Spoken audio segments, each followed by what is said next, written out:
Somos Iglesia Cristiana El Almendro. Fe, oración y servicio. Hola, buenas noches, ¿cómo están? Buenas noches, familia El Almendro. Le doy la bienvenida a cada persona que me escucha.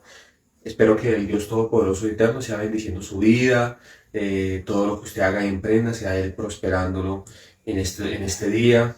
Quiero transmitirles a ustedes una palabra de bendición, que está en el Evangelio de San Lucas, el capítulo 5, versículo 36.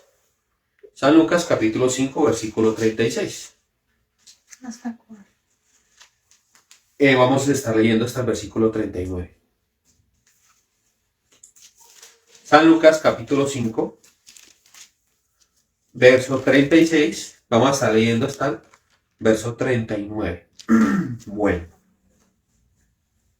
Amén. Amén. Dice, les digo también una parábola.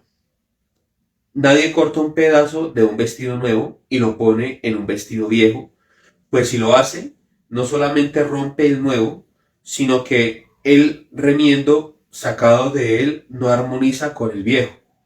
Y nadie echa vino nuevo en odres viejos, de otra manera el vino nuevo romperá los odres y se derramará, y los odres se perderán. Mas el vino nuevo en odres nuevos se ha de echar, y lo uno y lo otro se conservan. Y ninguno que beba del añejo quiere luego el nuevo, porque dice, el añejo es mejor. Amén. Bueno, esta semana estuve pensando en qué predicarles y pues precisamente de esto tuve un trabajo de la universidad. Y quise compartir con ustedes, dale un poquito, por favor.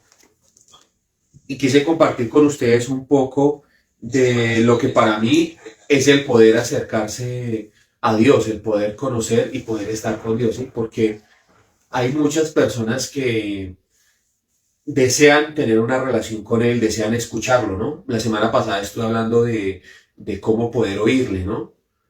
Y uno de los impedimentos que digo yo que es uno de los impedimentos principales, y no es el principal, somos nosotros mismos, ¿no? Nosotros mismos somos el impedimento principal para que nosotros nos podamos acercar a Él. ¿Y por qué sucede esto? Porque el razonamiento, nuestra forma, nuestras experiencias y todo lo que nosotros hemos experimentado a través de nuestra vida, a través de nuestra crianza, a través de nuestra vida cúltica, ¿no? Nos acerca o nos aleja, ¿sí? Pero regularmente pasa de que nos aleja, ¿sí? ¿Por qué nos aleja? Porque nosotros a veces no encontramos como la problemática de lo que verdaderamente aqueja nuestra alma, ¿sí? Nosotros a veces pensamos que nuestra problemática al poder acercarnos a Dios es de pronto la economía, es de pronto nuestra familia, es de pronto, no sé, son tantos factores que a veces parecen que nos tratan de inundar, ¿no? Y nosotros pensamos que esas cosas son lo que afecta o lo que hace que yo esté apartado de Dios, ¿cierto? Y le echamos la culpa a todo, ¿no? Incluso le echamos la culpa al diablo, ¿no? Y está como el cuento del diablo en la iglesia, ¿no? Que el diablo estaba llorando y se le acerca el cura y le dice, bueno, ¿y usted por qué llora? Dice, no, porque es que la gente del mundo me está echando la culpa a mí de todas las cosas, ¿no? Y yo no tengo la culpa de todo. Y en realidad es que la mayoría de cosas que suceden en nuestra vida son culpa de nosotros, ¿sí? A veces son las expectativas los que nos hacen a nosotros pensar de una forma determinada a Dios, ¿no? Nosotros tenemos muchas expectativas. Como por ejemplo, ¿qué expectativas nosotros podemos tener? De pronto la económica, ¿no? Nosotros tenemos expectativas en la economía, pensamos de que Dios puede bendecir nuestra vida económicamente, ¿no? Otra expectativa es que Dios va a curarme, ¿no? Si tengo problemas de salud, ¿no? Otra expectativa puede ser de que Dios va a tratar con mis hijos, con mi esposo, ¿no? Entonces, venimos a la iglesia con necesidad y el evangelio que nos venden a nosotros regularmente es un evangelio que está tratando de darle solución a esas temáticas o esas cosas, ¿no? Entonces, nosotros pensamos de que ese es el evangelio nosotros lo idealizamos como la respuesta, ¿no? Como la respuesta a esas cosas, ¿no? Entonces nosotros decimos, bueno, Dios va a traer la sanidad, Dios va a traer la restauración, ¿no? Y cómo no, Dios lo puede hacer, ¿no? Dios puede hacer eso y muchísimas cosas más. Pero lo que yo le hablaba a una hermana esta semana y yo le decía, la mayor parte de personas a las cuales le predicó Jesús y en las cuales Dios hizo muchísimos milagros a través y por medio de su Hijo amado Jesucristo, la mayoría de esas personas no se convirtieron al Evangelio. De hecho, un día el Señor Jesús dice que los miró y les dijo, ustedes me siguen a mí por la comida, por lo que yo les pueda dar, pero verdaderamente no me siguen por las cosas que yo pueda verdaderamente hacer por su alma, por su interior. Las personas están siempre en busca de lo económico, siempre en busca de lo material, ¿sí? Entonces, Jesús advertía de este peligro, ¿sí? Advertía del amor a las riquezas, ¿cierto? ¿Por qué advertía eso? Porque ese era un problema. O sea, si Jesús dice que el amor a las riquezas es un problema, es porque verdaderamente es un problema. No es porque Él quiera de pronto decir las cosas por decirlas o porque de pronto se le ocurrió, sino porque verdaderamente el amor al dinero, el amor a lo material, es lo que nos hace ver las cosas desde otro punto de vista, ¿cierto? Pero ¿qué hay del punto de vista correcto? ¿Qué hay del punto de vista que Dios quiere que las personas vean, ¿cierto? Entonces, para poder tener una comunión con Él, nosotros debemos cambiar completamente nuestro esquema de pensamiento. El esquema de pensamiento tiene que cambiar radicalmente. No es un poquito, no es a medias, sino por algo Jesús le dijo a Nicodemo, que en realidad es la conclusión de la predicación. Jesús le dice a Nicodemo, todo aquel que no nazca de agua y del Espíritu no puede ni ver ni puede entrar al reino de los cielos. Primero le dice en el versículo 3, no puede ver el reino de los cielos. Si usted no nace de nuevo. Y en el versículo 5 le dice, todo aquel que no nace de nuevo, le vuelve a decir, tampoco va a poder volver a entrar. ¿Sí? Entonces, las personas desean y anhelan conocer a Dios, pero desean conocerlo a través de los nombres que se conocían en el Antiguo Testamento, ¿no? Jehová Rafa, ¿no? Dios es mi sanador, ¿no? Jehová Roy, el Dios que me ve, que me cuida, ¿no? ¿Cierto? Jehová Emanuel, Dios con nosotros. Lo desean conocer en esas circunstancias, pero conocer a Dios es mucho más que conocer un nombre, ¿sí? Es mucho más que conocer cualquier forma de pensamiento. Conocer a Dios es más profundo que eso. Entonces, el problema todo ha sido la forma de interpretación de muchas personas que por falta de conocimiento, por ignorancia, a veces dan unas predicaciones a las personas erradas porque tratan de suplir la necesidad económica de su salud, de su familia, ¿cierto? Entonces, ellos tratan en su ignorancia de que esas cosas se solucionen, ¿cierto? Entonces usted va a una iglesia, regularmente usted va porque tiene una crisis, ¿cierto? Y nosotros tenemos al Dios bombero, ¿no? El Dios bombero es el que cuando nosotros tenemos alguna dolencia, algún problema, nos acordamos del Dios bombero, ¿no? Entonces allí vamos al culto, allí vamos a la iglesia y allí nos acordamos de Dios, ¿cierto? Pero vamos por una necesidad, por una situación y posiblemente Dios está utilizando esa situación para que usted se acerque a Él, ¿cierto? Pero la responsabilidad del predicador, de la persona que enseña, es muy grande. Nosotros los predicadores tenemos una responsabilidad muy grande. Y a veces nosotros pensamos que al solucionarle los problemas de manera física a la persona, estamos dándole completamente la solución, ¿no? Pero nosotros ignoramos lo que dice la Escritura. Ignoramos de que la Escritura dice que nosotros tenemos que primero ser prosperados en nuestro corazón, ¿cierto? Dice la Escritura, amado, yo deseo que seas prosperado en todas las cosas, que así como prosperas en todas las cosas, y también prospere tu corazón. O sea, la prosperidad económica y todo ese tipo de cosas vienen, claro, son producto de muchos factores en su vida, ¿no? pero lo que Dios desea y anhela es que prospere su corazón. ¿Sí? Entonces, Dios dice, yo deseo que usted prospere en todo, pero asimismo, como usted busca prosperar en su parte económica, en su salud, en todas las otras áreas, también que trates de que tu corazón prospere, ¿cierto? Entonces, a mí me preocupan muchas iglesias porque en realidad no le están enseñando a las personas a prosperar interiormente. No le están enseñando a las personas a que lo primero que debe ser prosperado es su corazón. El alma debe ser restaurada. Usted debe nacer de nuevo, ¿cierto? Esa no es una predicación muy popular, ¿no? Esa predicación no es muy popular. ¿Por qué? Porque es difícil enseñarle a una persona a nacer de nuevo, ¿no? Y no es de pronto tanto lo difícil, sino que no, el predicador no se ocupa ya de eso, ¿cierto? Entonces, el predicador piensa que el nacer de nuevo es dejar de pecar, dejar de transgredir la ley, ¿no? Entonces, el predicador piensa que es que si la persona robaba, ya no robe más, entonces ya nació de nuevo, ¿cierto? Que si la persona tiene una vida promiscua, tiene una vida de adulterio, de fornicación, ya no lo haga más, y ya está la solución, ¿cierto? Pues resulta y pasa de que esa nunca ha sido la solución. La solución al pecado es el arrepentimiento. Y el arrepentimiento va mucho más allá que dejar de transgredir la ley.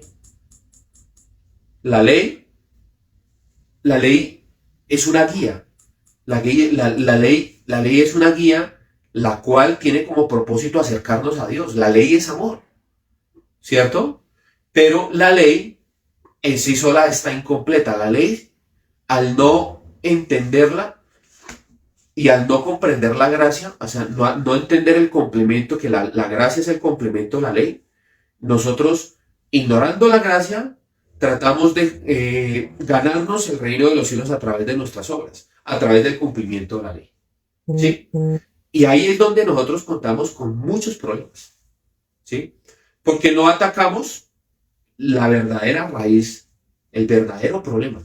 ¿Sí? Entonces, un cristiano llega al evangelio y empieza a caminar en su vida de fe. Y lo primero que hace es que si robaba, ya no roba. Que si tenía adulterio, ya no adultera, o si adultera, lo hace a escondidas, ¿cierto? Y es como si usted tuviera un árbol. Yo quiero que usted se imagine un árbol. Siempre utilizo el árbol y que los frutos de ese árbol sean el mentir, el robar, el fornicar, el adulterar, el amar la riqueza, ¿cierto? Cuando usted quiere acabar el fruto, esos frutos que usted quiere acabar, ¿usted a dónde va? ¿A quitar el fruto o usted elimina el árbol de raíz? Lo que se debe hacer es eliminar el árbol de raíz, ¿no? No los frutos, porque en realidad los frutos van a seguir apareciendo, porque el árbol es el que está mal, ¿no? Es una maleza. Entonces, ¿qué uno hace? ¿Qué es lo primero que uno debe hacer? Eliminar el árbol de raíz, ¿cierto? ¿Cuál es la raíz? ¿Cuál es la raíz del problema? ¿Cierto? Entonces, la raíz del problema está en el corazón, ¿cierto? Eso está en Mateo capítulo 15, verso 8. Vamos a San Mateo capítulo 15, versículo 8.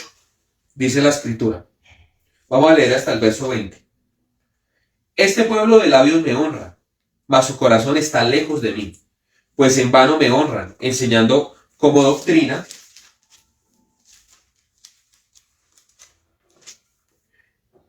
mandamientos de hombres.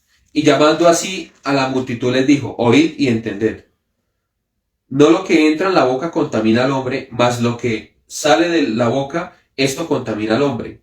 Entonces acercándose sus discípulos le dijeron, ¿sabes que los fariseos se ofendieron cuando oyeron esta palabra?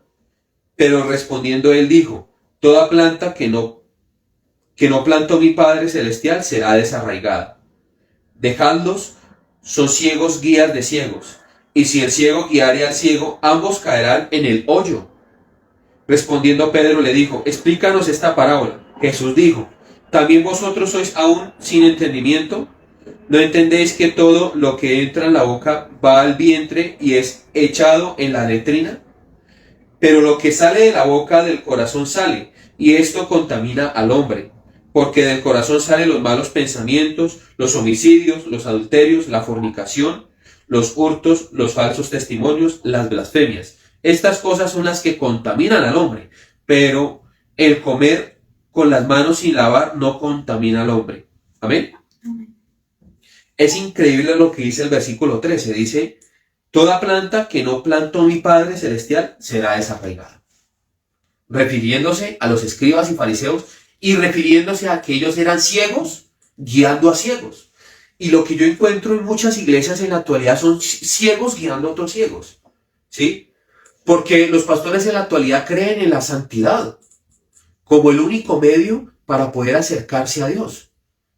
Creen en la perfección. Yo un día le pregunté a un pastor, le dije, pastor, pero no entiendo, o sea, la salvación no se gana por obras. Él dijo, pero es que la Escritura dice, sed perfectos como vuestro Padre que está en los cielos es perfecto. Claro, pero es que esa perfección jamás nosotros la podemos alcanzar. Ninguna persona puede cumplir la ley en su totalidad. Tenemos que conocerla para poderla cumplir, ¿no? Empezando por ahí. 613, 614 y muchos más códigos que han sacado son los códigos o los mandamientos. Yo le pregunto al cristiano que me está viendo en este momento, ¿los conoce? Yo creo que no, ni siquiera yo los conozco en su totalidad, no me los he aprendido. Me sé los 10, ¿sí? Y a veces se me olvidan. ¿Cómo usted puede cumplir la ley? ¿Por qué? Porque hace lo mismo que los escribas y fariseos. ¿Qué hacen los escribas y fariseos? ¿Qué hacían? Ellos cogían y se hacían en las esquinas de las plazas decir, para que las personas dijeran, uy, este hombre es un hombre de bendición, ¿no? Cogían y se hacían los que ayunaban y eso ponían su cara así de tristeza y eso, ¿cómo era que sufrían, no?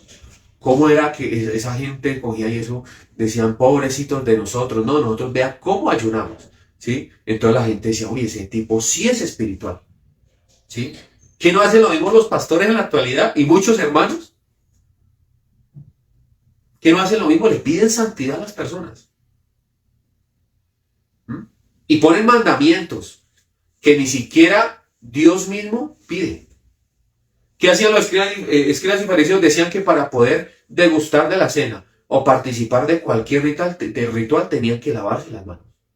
Entonces ellos tienen 2 vasijas y esas vasijas, una tiene que coger y lavar una mano, pero ya no podían coger esa vasija porque esa vasija ya estaba contaminada y coger la otra vasija y lavarse esta mano.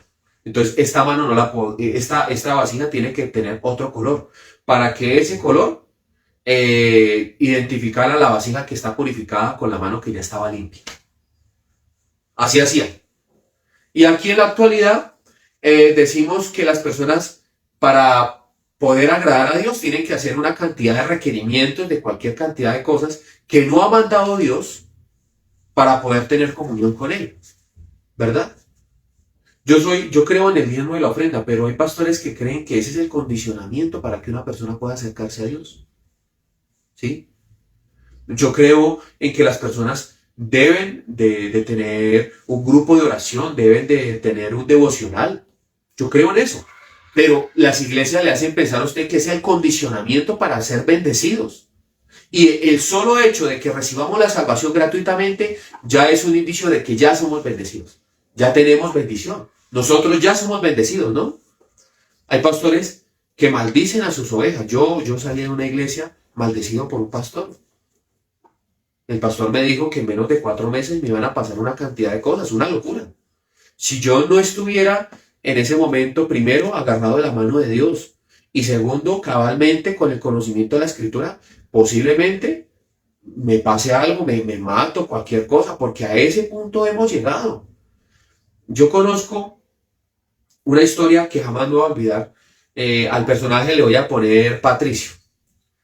Bueno, un nombre más bonito sería, no sé, Patrick. Voy a poner Patrick. Sí, Patrick era un muchacho que se congregaba en determinada en X iglesia, en la cual tenían 12.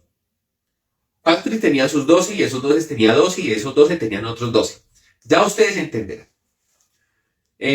Increíblemente Patrick se enamoró de la chica de la alabanza. A mí también me pasó lo mismo en algún momento. Se enamoró de la chica de la alabanza y Patrick le cayó a la chica de la alabanza. ¿Sí? Pues la chica de la alabanza le gustó a Patrick, entonces se metieron los dos y pues eran muchachos, les ganaron las ganas. y pues tuvieron relaciones sexuales. Lo cierto fue que la chica quedó en embarazo y la chica era la que, mejor dicho, ella era una persona insigne en esa iglesia, era una persona muy visible. ¿Qué pasó? Pues producto de eso, a ella le quitaron todo el liderazgo, no la volvieron a dejar cantar para Dios, a esa muchacha le quitaron todos los privilegios, esa muchacha la dejaron a un lado y pues bueno, la chica tuvo los niños y le dio esa depresión postparto y la chica, un día en un descuido de su suegra que la estaba acompañando, ella escribe una carta en donde le pide perdón a la iglesia, le pide perdón al pastor, le pide perdón a su esposo y le dice que ella ya no merece vivir porque le falló a Dios. Y llega la suegra y la encuentra colgada del cuello, se ahorcó de la claraboya. Increíble, ¿no? El tipo llega a la casa, eso fue un cuadro porque son personas que yo conozco, y empieza a gritar y le empieza a decir, Dios mío, ¿por qué me la quitaste? ¿Cierto? ¿La culpa fue de Dios? No, la culpa fue del pastor.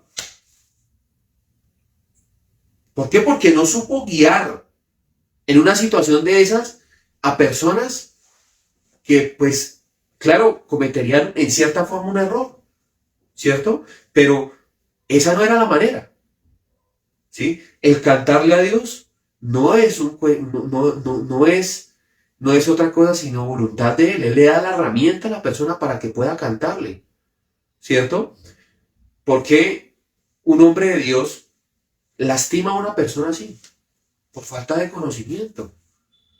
Porque es un ciego guiando a otro ciego. ¿Usted cree que una persona con el conocimiento de la salvación, entendiendo de que no es maldito de ninguna manera, porque los que están en Cristo Jesús, para ellos no hay condenación, está escrito? ¿Sí o no? ¿Por qué una persona de esa se va a quitar la vida? No tiene por qué. Si el justo, si el pastor le enseña a la persona, si el justo cae 100 veces, 100 veces se levanta. El hecho de que se caiga, dice la escritura, que no deja de ser justo. Esa joven podía seguir cantándole a Dios. Claro, tenía que tener algún correctivo, se le tenía que llamar la atención, decirle, venga, sí, pilas, una persona visible, sí, voy a apoyarla, tranquila, vamos adelante y todo eso, pero no, lo primero que hicieron fue quitarle todo. La chica entró en una depresión, pasó lo de la depresión postparto y pues la chica se quitó la vida. Lo cierto fue que la chica tuvo mellizos, cuando es hombre y mujer son mellizos, sí, mellizos. Y el muchacho no volvió a la iglesia, dolido con Dios, y está criando sus dos niños. Yo lo veo seguido, caminando, ahí por la cuadra. Es un vecino. Entonces, el problema está en el corazón. ¿Sí? Entonces, hay pastores que tienen como doctrina, pilas, no escuche música del mundo. Pilas, no salga a bailar. Pilas, no vaya a tal lado. Pilas, no vaya a tal otro. Pilas, no haga esto. Pilas, no vaya al otro. ¿Quién es el predicador o quién es el pastor para meterse en la vida de las personas? Nosotros somos simples guías. Nosotros no podemos decirle a una persona, oiga, usted está haciendo las cosas de determinada manera mal y juzgarla por eso, ¿no? Nosotros podemos darle el consejo, podemos ser una guía, ¿cierto? Claro, pero nosotros no tenemos por qué invadir la vida de las personas. ¿Se fijan? Entonces, aún el mismo predicador en la actualidad trata de quitar los frutos, pero no va a la raíz del árbol. Y la raíz del árbol es que la persona está separada de Dios. Está en pecado. La palabra pecado es errar en el blanco, errar en Dios. O sea, la persona está separada de Dios y lo contrario a pecado es arrepentimiento. La persona debe volver a Dios para dejar de errar. ¿Sí? Entonces, ahí es donde está la situación. Entonces, note eso, o sea, el Señor Jesús, decía que los discípulos no eran plantas que Dios había plantado. O sea, que hay personas que predican el evangelio que Dios no ha plantado. Por eso es que no todo el que me dice a mí, Señor, Señor, entrará conmigo en el reino de los cielos. Escrito está. Usted dice, claro, la culpa es de los pastores. Claro, mi amigo, pero la culpa también es suya. ¿Sí? ¿Por qué? Porque usted no busca, no lee, no estudia. Usted se queda con una sola referencia. Increíblemente a la iglesia que yo asistía me prohibían estudiar. Me decían que yo tenía que tener una carta pastoral para ir a determinado lugar a estudiar. De hecho, las asambleas de Dios no me dejaban a mí estudiar sin carta pastoral. ¿Mm? Que porque eso era sujeción. Entonces le decían a usted tiene que tener sujeción, obediencia y lealtad. Cuando ese tipo de cosas las pone Dios en el corazón, usted no necesita que otra persona le diga que usted debe ser leal. Eso debe ser parte de la ética suya como persona. Debe cultivar esas cosas que son cosas buenas, ¿no? La lealtad. Pero el hecho de que usted escuche otras fuentes no significa que usted esté siendo desleal. ¿Sí? ¿Le es conveniente, usted qué dice? ¿Le es conveniente obedecer a Dios o obedecer a los hombres? ¿Qué decía el apóstol Pablo? A Dios primeramente antes que a los hombres. ¿Amén? Entonces, cuando vemos que el problema es el corazón, y Dios dice que lo que Él desea y anhela es que prospere en nuestro corazón, encontramos que el corazón es el problema. No su problema de económico, su problema económico no es el problema. No su problema familiar. No el comportamiento que usted tenga en su vida, no. Esas cosas son producto de que usted está separado de Dios. Y claro está, si está enfermo, es producto de que usted se la pasa comiendo como un marrano. Eso sí, téngalo por hecho. ¿Sí? Si usted tiene problemas con sus hijos, posiblemente usted no lo supo educar. Posiblemente los chicos tienen sus rasgos también cuando usted era joven, ¿no? Porque a veces los padres quieren que los hijos no pequen, pero cuando ellos eran jóvenes también tenían esos mismos comportamientos, ¿cierto? A veces los problemas de economía son producto de que usted no madruga, de que usted no trabaja, de que usted no hace nada, de que usted no toca puertas. A veces los problemas económicos son producto de que usted nunca quiso coger un lápiz, un cuaderno, de que usted nunca quiso estudiar, ¿sí? A veces son producto de la pobreza que también vivió su familia, cuando usted estaba pequeño, de los cuales usted no tiene la culpa. ¿Es verdad, sí o no? Entonces, no todo es culpa del diablo, no todo es culpa de Dios, pero en realidad Dios le quiere dar solución a las cosas de raíz. Dios no es un mediocre. Dios va a darle solución a tu problema de raíz. ¿Y cuál es tu problema? Que estás separado de Dios. Tu corazón está a kilómetros de Dios, como está escrito acá. Porque ellos me adoran ¿cómo?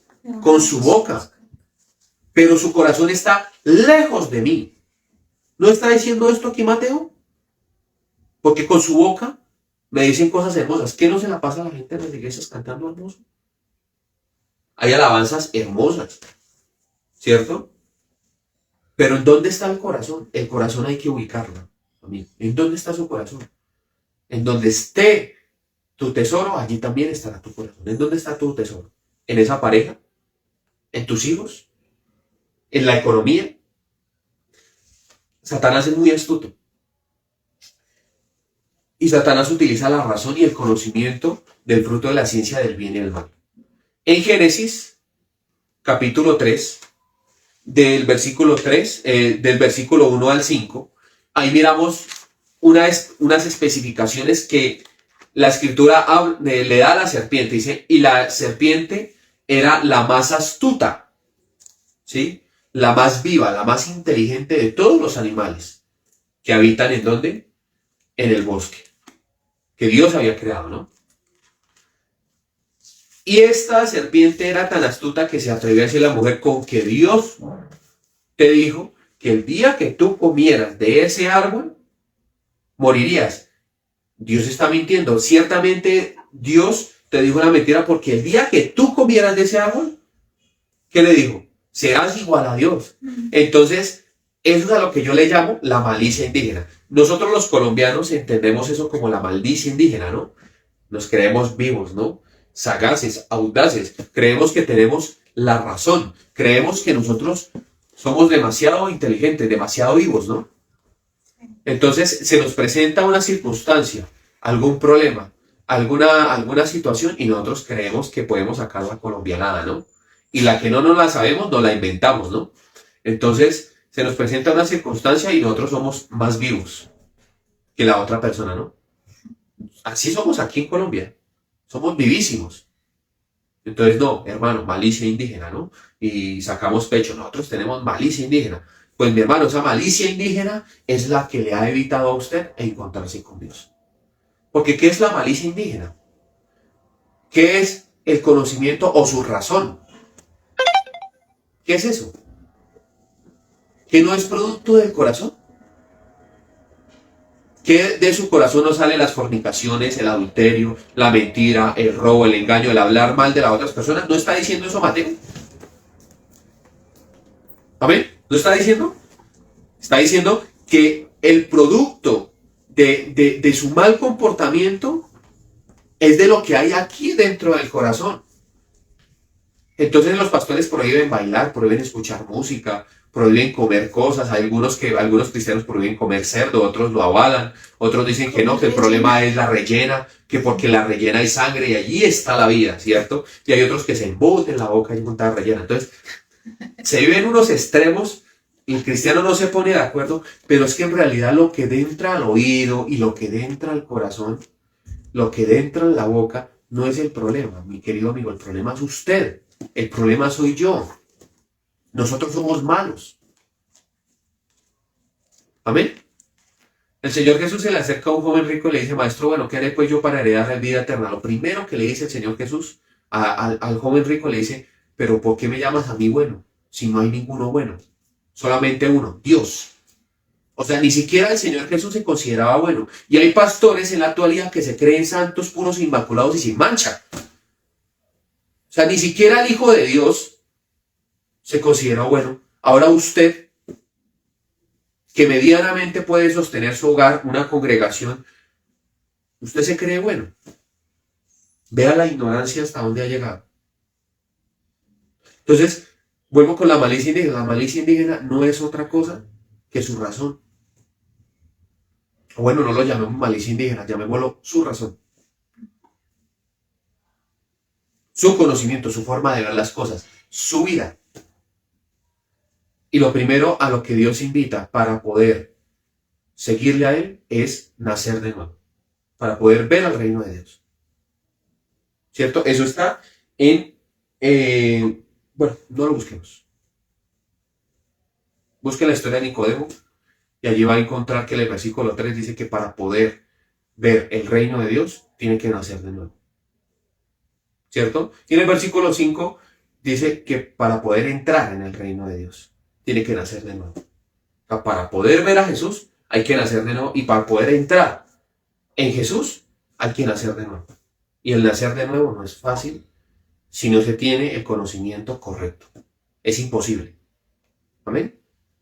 Entonces, cuando nosotros vemos esto podemos entender por qué él hablaba de los odres nuevos y de los odres viejos. ¿Qué es un odre?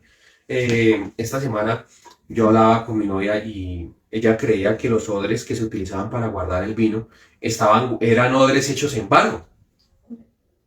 Y los odres son hechos en cuero de animal. Entonces, cogen a un animal, lo desollan y le cosen la parte de las paticas, del rabo y toda esa parte, todos los hoyos, lo cosen muy bien y le dejan una abertura, ¿sí? Y por esa abertura, o sea, dejan que se seque un poco el odre y por esa abertura vierten el vino, ¿sí?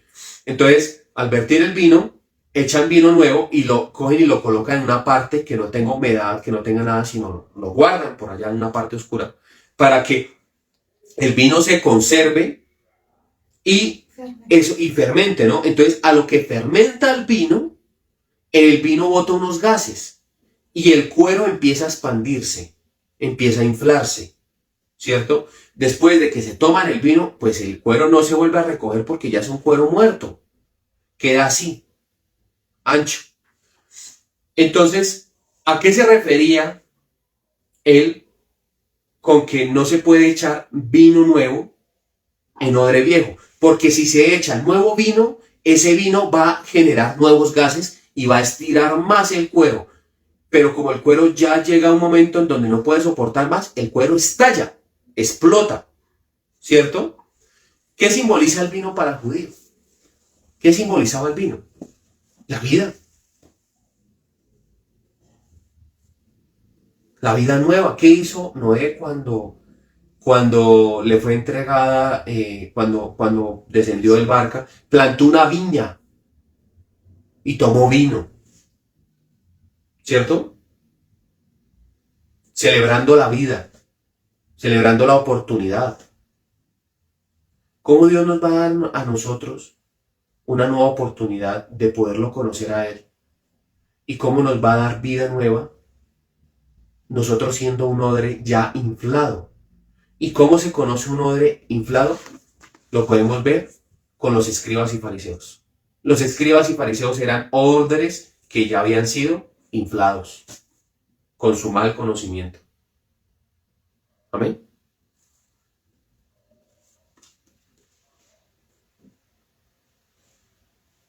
Los escribas y fariseos no eran diferentes a los cristianos que hay en la actualidad. Lastimosamente yo lo tengo que decir, no son muy diferentes.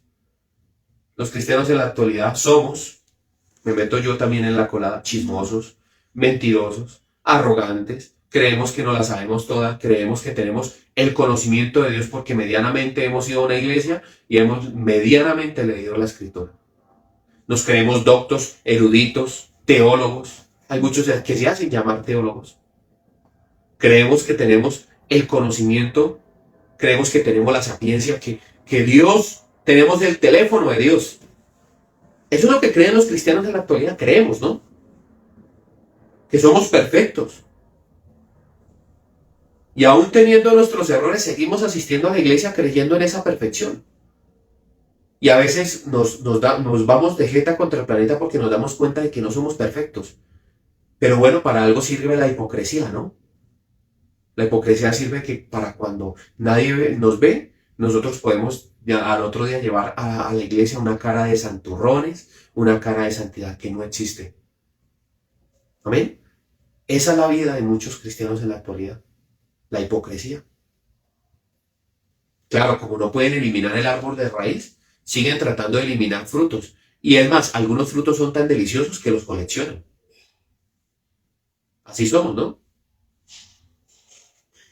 Entonces, venimos al Evangelio con el único propósito de que Dios nos solucione todos los inconvenientes. Pero pues es que Dios no es, primero Dios no es esclavo suyo. Primero si llamamos a Dios Señor es porque Él es Señor de nosotros. ¿Sí? O sea, nosotros le servimos a Él, no, aunque Él dice que Él desde un inicio nos ha servido, ¿no? El mayor servicio que Él ha tenido con nosotros es enviar a su Hijo al mundo para que muera por nosotros. ¿Cierto? Por la salvación de nosotros. Pero nosotros somos, como decía el apóstol Pablo, somos esclavos de Él por amor al Evangelio. Nosotros no somos otra cosa que eso, siervos de Él. Pero, lastimosamente, ese es un evangelio que ya no se predica. El evangelio en el cual nosotros somos siervos de Él. El evangelio en el cual nosotros somos imperfectos. Que no hay nada hermoso en nosotros. Que nosotros somos lo peor de este mundo. Somos la peor raza que ha pisado la tierra. Y se supone, como ya hablaba con una hermana, que nosotros los cristianos debemos marcar la diferencia. Se supone que nosotros debemos ser diferentes, ¿no? Pero ¿qué encuentran nuestros empleadores? ¿Qué encuentra nuestra familia? ¿Qué encuentran muchos de los que están alrededor? Hipócritas. Santurrones. Si usted tiene rabo de paja, no se arrime a la candela, no critique a otra persona. Si usted es un cristiano que comete errores, quédese callado. No se meta, no sea sapo. En donde no lo han llamado, no se meta ahí. Porque, ¿en qué se convierte usted en un santurrón? En una persona que sirve para criticar, pero no para poder cumplir. ¿Qué no hacían los escribas y fariseos eso?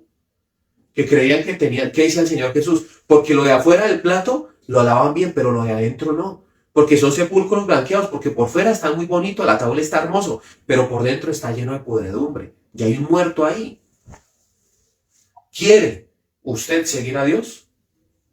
Se la tengo, entienda lo que dice Lamentaciones 3:27. Vamos a ir allá y con eso vamos a finalizar.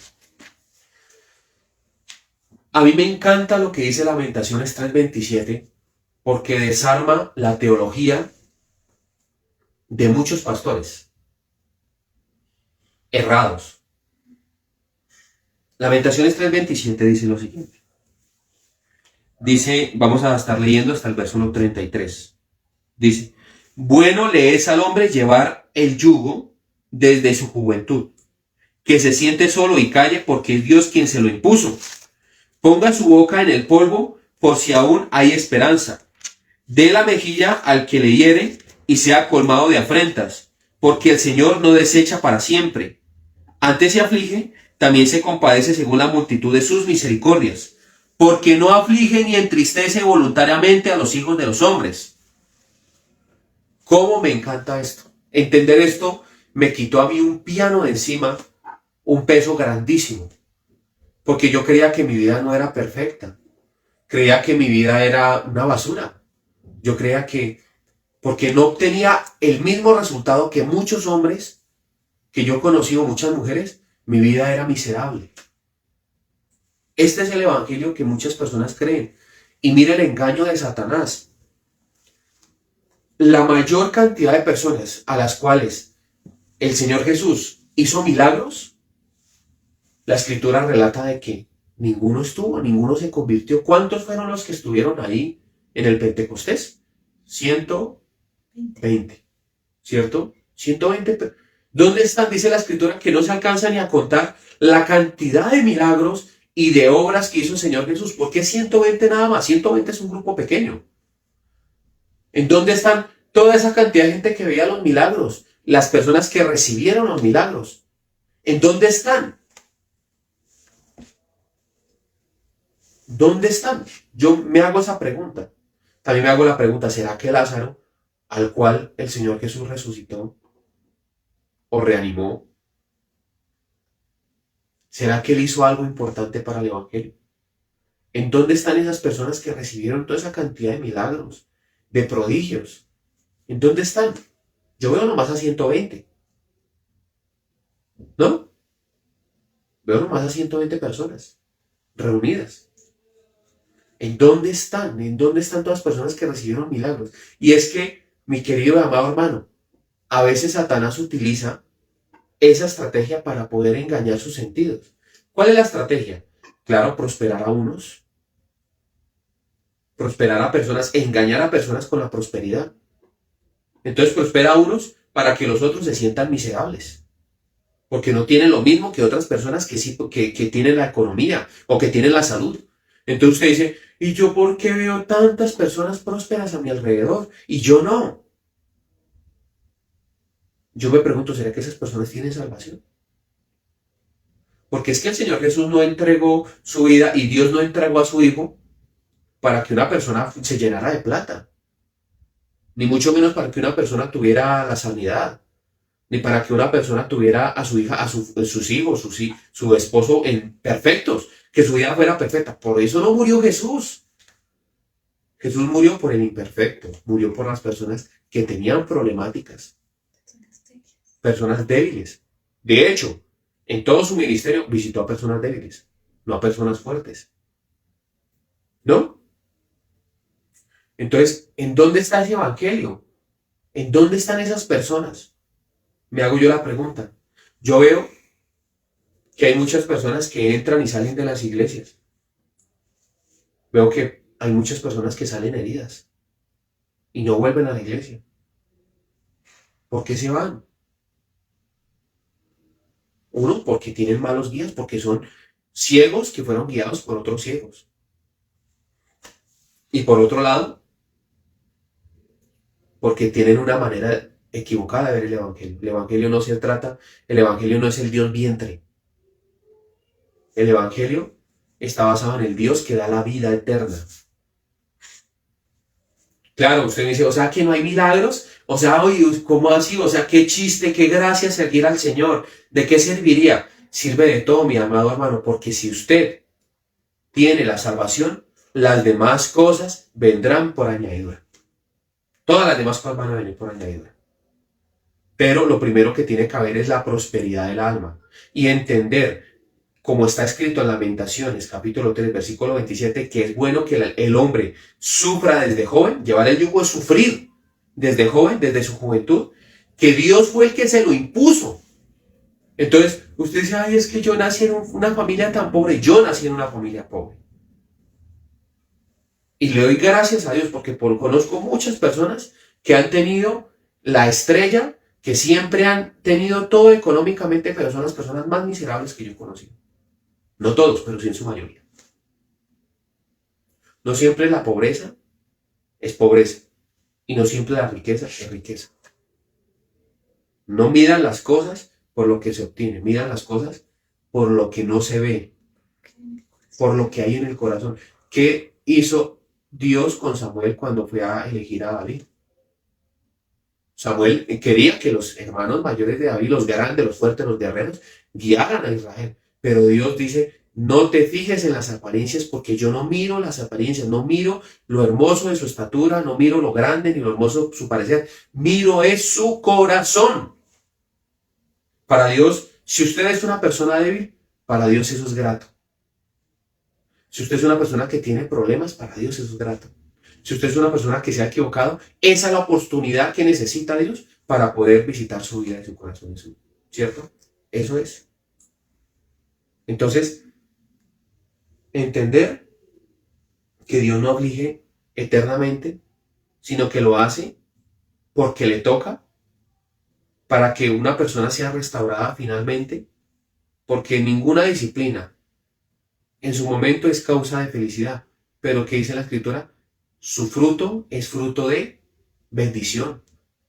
Toda disciplina tiene un fruto de bendición. Si usted está siendo disciplinado por Dios, déjeme decirle que usted es un bendecido. Si usted está pasando por alguna circunstancia de debilidad, de pobreza, de escasez, si usted tiene alguna condición de homosexualismo, de lesbianismo, si usted es un ninfómano o ninfómana, si usted tiene alguna condición, déjeme decirle que esta es la oportunidad que Dios está esperando para poder bendecir su vida. Dios no lo está juzgando.